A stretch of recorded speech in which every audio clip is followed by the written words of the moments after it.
Live from Los Angeles, welcome back to Good Morning La Land. We are beyond honored to welcome His Royal Highness Prince Gharios.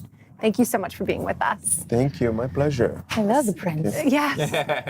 Thank you. It's an honor to meet you.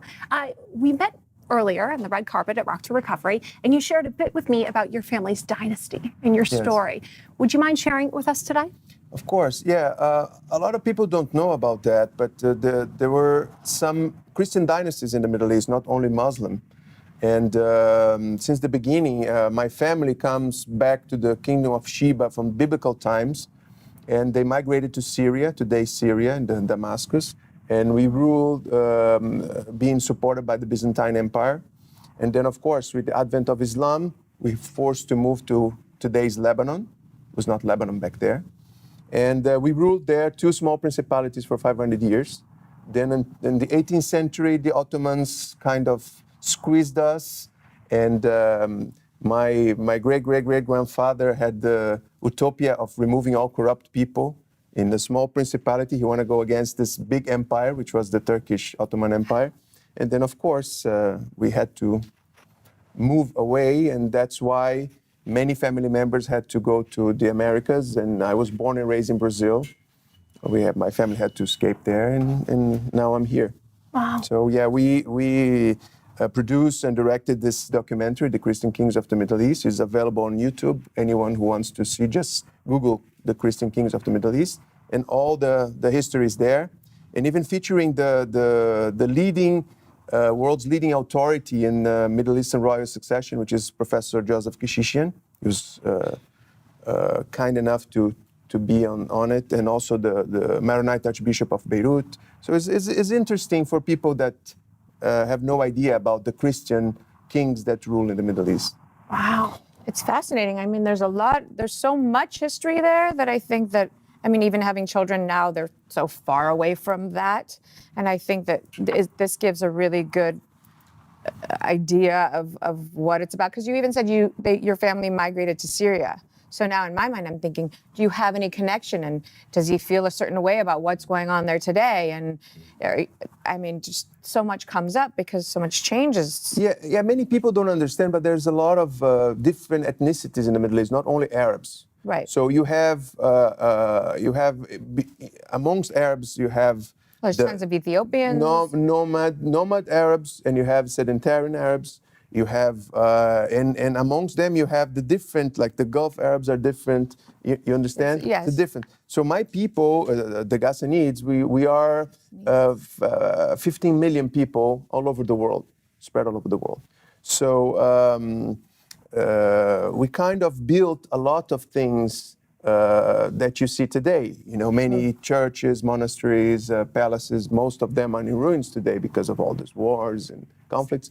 But we have a great contribution that, unfortunately, as Sir Winston Churchill used to say, history is written by the victors. So not much of that is available, especially in English. So I'm wondering, though, what's it like to be a modern-day prince? And now that you're able to, reclaim your title, what kind of responsibilities do you feel like you have? And how are you using your title accordingly? Well, a lot of people ask me that. And it's funny because for me, it's mostly like a glorified, unpaid public servant. Because but it sounds amazing. Yes. But it's I have a lot of duties and not so many privileges. I'm a very simple person. I was raised in a privileged family, but not because of it. Because my family went to Brazil, we had absolutely nothing. My grandfather had to sell medication door to door and stuff door to door to kind of build a life. So we didn't have anything free. We kind of have to work and having a playboy father, I was forced also to work, and I work today. So I'm a very simple person, but I have some duties, which is to preserve the legacy, and I have a lot of duties with my people and with the people of the Middle East. We are working in many humanitarian causes. I'm in special consultative status with the United Nations. So we are trying to save the last Christians there, and we have this project called One Voice for Christians.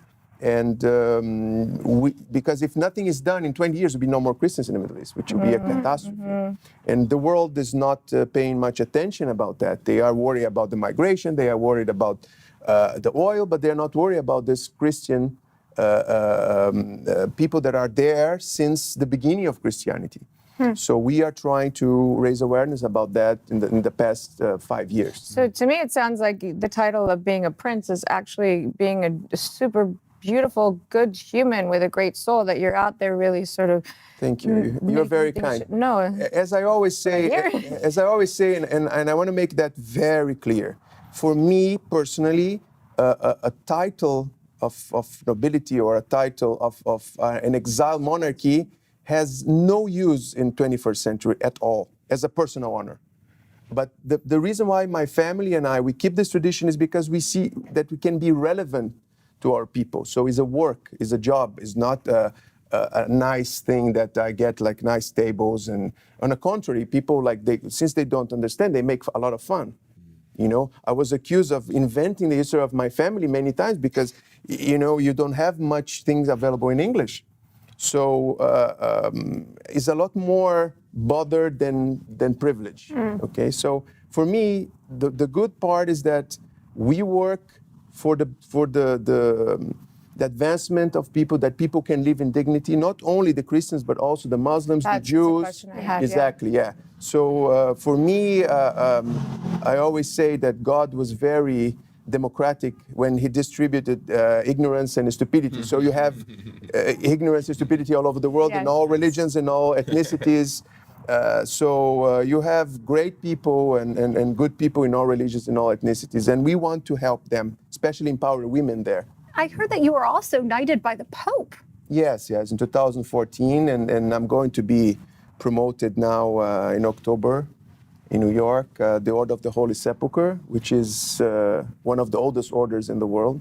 So really quickly, go ahead. so you're Christian, and yet the Pope is Catholic, and how does that work? Sorry. Yeah, no, I was born and raised Catholic because my family in the beginning used to be what is known today as Syriac Orthodox. But after they went to Lebanon, they became Maronite Christian, which is in communion with the Vatican. So we are under the Pope for over 1,000 years. And I was, because I was born and raised in Brazil, and I'm half European, my mother was Italian, British, and French. So I was raised by my nonna, my Italian grandmother. Yeah. So I was Roman Catholic, since the beginning. Wow. Well, thank you so much for sharing your history and all the humanitarian work that you do. Please tell everyone where they can find and follow your journey. Thank you. Yeah, and I would like to talk also about, you mentioned Carrie and Kimball. We are partnering because my profession, I will keep working the humanitarian work and keep doing what I'm doing.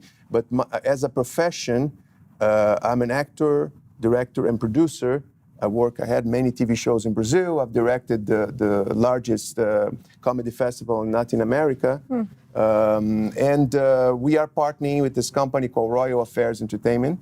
And we are with many action films and TV, variety shows. You hear a lot about this partnership. Well, you're in the right place. Absolutely. Congratulations. Well, thank you again so much. Wonderful. Stay tuned. We'll be right back with Thank more. you. And good morning, all. And